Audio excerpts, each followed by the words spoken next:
Hey, so back on the Camaro. I haven't really touched this thing since last year. It's been sitting here in this spot all winter, covered up. So anyway, last week I put a new track bar, which is this bar that runs from side to side. It's like the rear, I guess a rear kind of control arm. I thought, the original one was loose and the whole rear end of the car felt like it was loose out from under the car. Turned out, I think just this bolt was loose somehow. But meanwhile, I had bought a new one figuring the bushings were bad. But I just put the new one in anyway. So now what I'm working on is rear shocks. My buddy Dave gave me these a while ago when I first got the car. These are takeoffs from a 4th gen, I believe. Maybe if you had like the SLP package or something, they took these off. These were the OEM shocks. I think they're brand new or almost new, just old. It's been sitting around all these years. So I'm going to put those in because this had air shocks and it was pretty old and pretty bad. So anyway, you peel the carpet back and there's a little cushion. And that's where the top nut is that holds the shock in. So I got that out.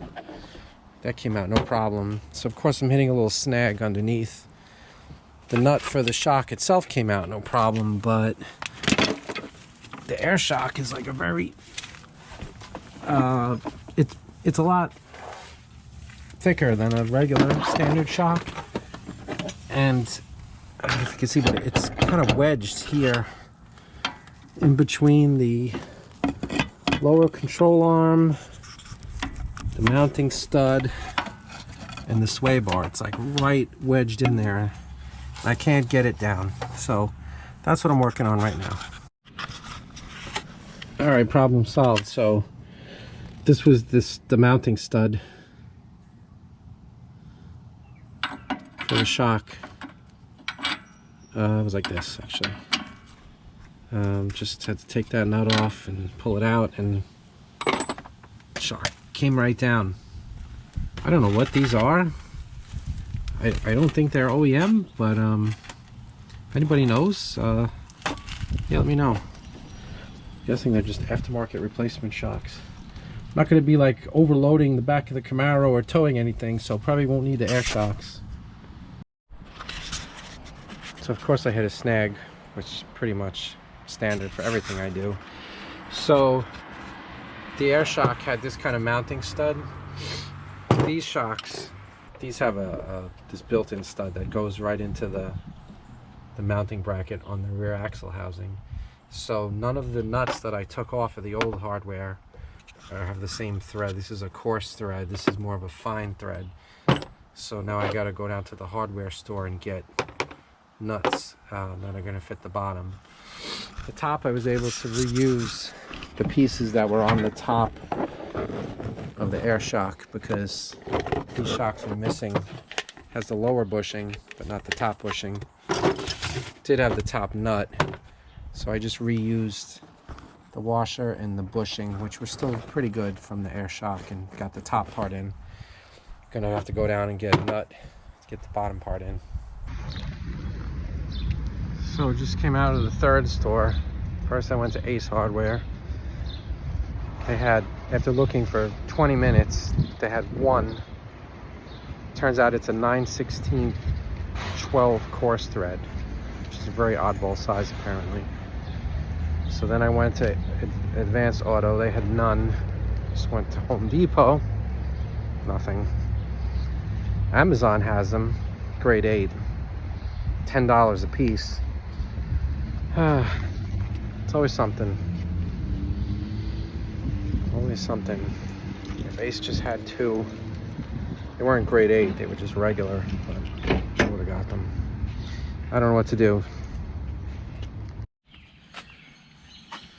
After going to about 4 or 5 different places to try to get the right hardware that fits this, I just couldn't do it. I thought I found something that fit at Ace. It said it was a 9/16 12 thread. Went to another Ace by my job and I found a drawer with 9/16 12. So buy them, and it's like, yeah, great, and then that's it. It goes on that far, and it's just not right. So how many times can you go to different stores, right? So unfortunately, the free shocks didn't work out. No big surprise there. So I was like, I'm just gonna order a new set of shocks that are, for this car, and it comes with the hardware, which out of curiosity I tried. Also, it does not fit on there. So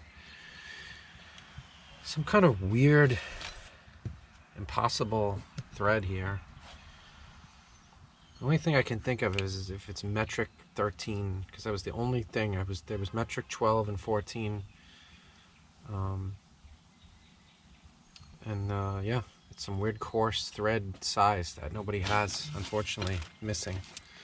So this should be easy. Hopefully put these on and finally finish this up. This car's been up on jack stands for many weeks. Wanted to get this thing going for the summer.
Had to put the jack under this side just to push everything up so I could catch the threads.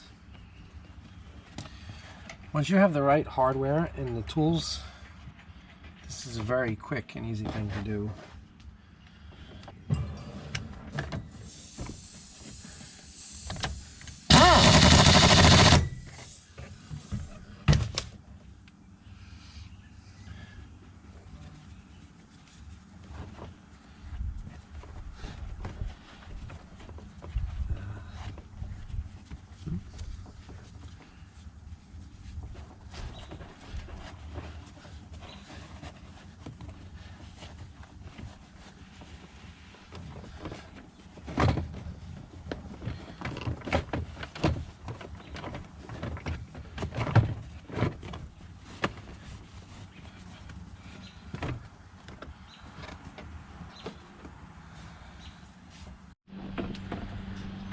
Cleaned everything up, put everything back.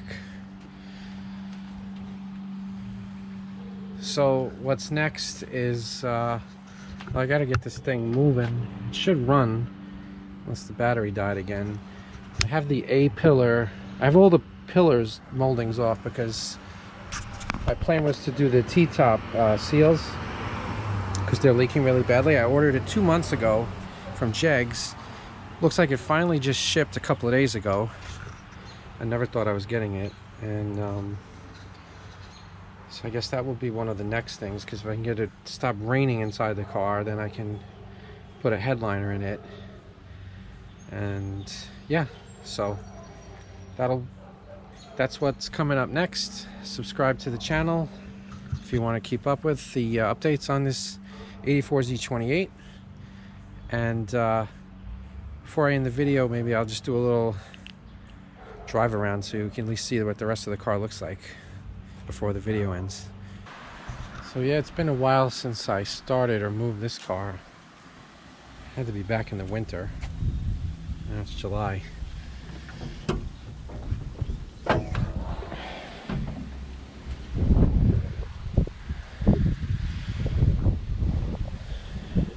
Reconnect the battery. See what happens.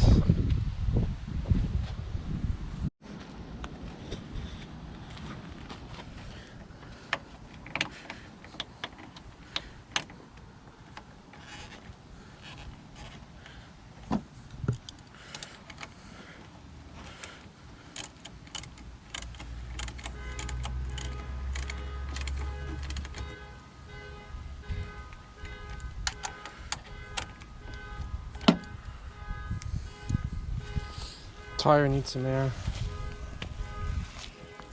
The other three look alright.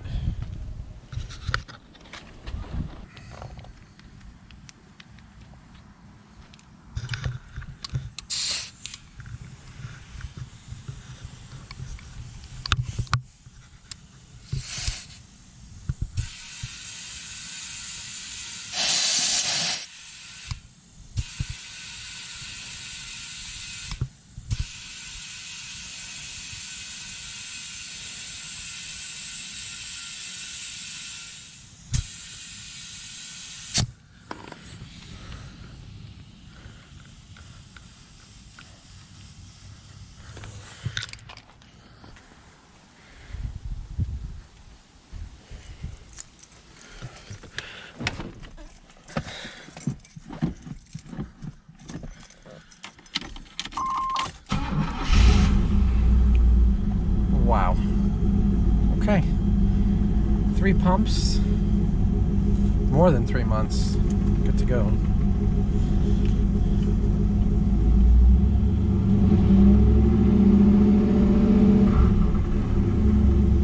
Oil pressure looks good. Charging. Quarter tank of gas.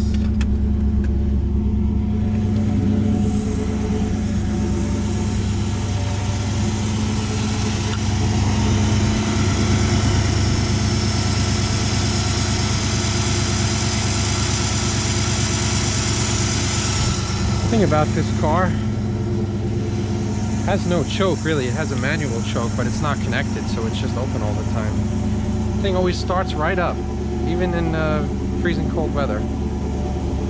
Even better when it's warm.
something is making a noise.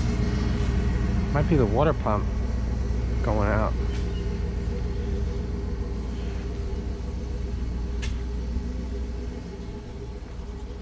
It's making like a supercharger sound. Definitely don't have a supercharger in this. Checking the transmission level. Looks like something's leaking. And yeah, this transmission is not really working very well. It's good at part throttle, but anything more than that, it just really doesn't want to shift.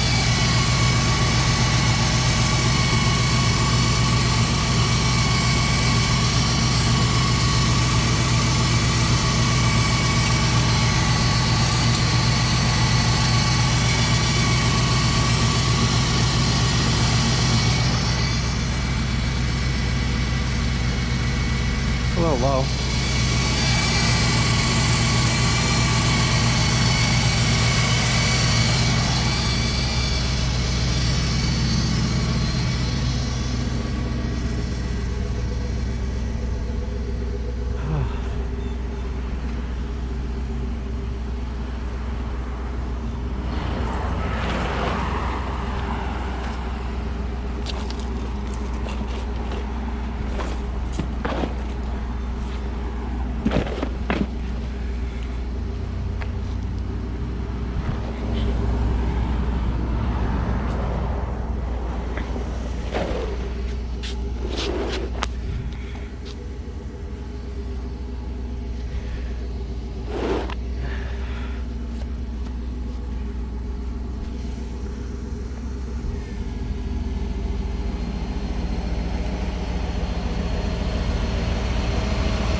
So unfortunately, this Camaro was one of those cars that always seems to be having more and more problems. You fix 1, 2, 3 things, and then you find another problem, another thing to fix. So I was planning on doing the engine swap on this. I have that 350 L98 from a Corvette, which is stock. I thought that would be fun, but I just don't know if I have the time to open up that can of worms. The Holley carburetor that's on it is good. It's a 650. It's you know, it idles a little rough, but it runs pretty well overall. So I guess the main thing with this car is the transmission. As you can see when I was driving around, you know, driving just normally, it shifts nice. It shifts firm. Trying to give it any more throttle, and it just doesn't want to shift. It flares and really badly. It won't go into second or third gear. So I could either do it the right way, which is the expensive way, or there is another option. I bought this stuff a while back. The intention of giving this a try, like an experiment. I've never used any of this kind of stuff before for a transmission. Lucas Transmission Fix. Cleans and lubricates sticking valves for proper shifting.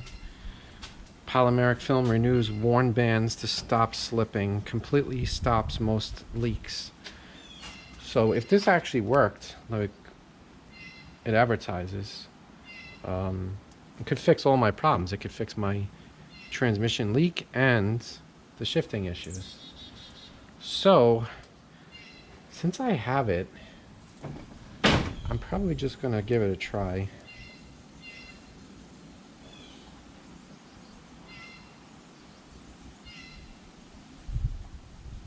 It says add to existing transmission fluid with engine warm and idling or with fluid change.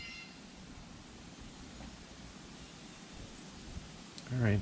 If that doesn't work out, it's a highly recommended local transmission shop. Well, I mean, when I say local, I mean probably about 30 minutes away. And they, last summer, they quoted me, I think, $1,900 to rebuild the transmission, place the torque converter, remove and install, basically drop it off, pick it up. So that's the higher price. But who knows? It's probably even more this year. The way prices are always going up. And then there's a guy in Marketplace who's advertising a 700 R4 for a rebuilt one for $800, but he's just some random guy. I don't know who he is. I don't know if he's reputable. Says he has a shop. So still would need to add a torque converter. So that's probably another couple of hundred. And then I would be removing and installing myself, which I can do. I've done before. It's just a real pain. And it just seems like any kind of work on a 3rd gen is just extra pain. So I gotta weigh if I want to spend all day on something like that, or have someone else do it, and being it's a recommended shop, have more confidence that it's actually going to work right first time out. So that's where we're at with the Camaro. So I'll bring you back. So if there's any updates, I definitely will make a video. The new shocks are good. The car seems to be riding much smoother. I got the new track bar and the new shocks, and the car is riding smoother. None of that clunking in the rear end, side to side, and definitely seems to be going over bumps smoother. I didn't really hit any major bumps, but so that part seems good. But now I might be dealing with a water pump going bad, and I still have to deal with the leaking T-top seals, which I have finally now. And this is going to be like a big project, taking off all the old seals and removing all the old glue. The seals are really not in bad shape as far as like what they look like, but I think the leaks are coming from the T-bar, and I don't think I can get that out without destroying these existing seals. So I guess I could try, but I'm probably just gonna have to put the new seals on. So a lot of annoying things to deal with on the Camaro. I'm not just feeling not that motivated, but we'll see what happens. Thanks for watching. Please like and subscribe. Please share. Please comment. Let me know what you think. I'd love to hear your opinions. See you next time.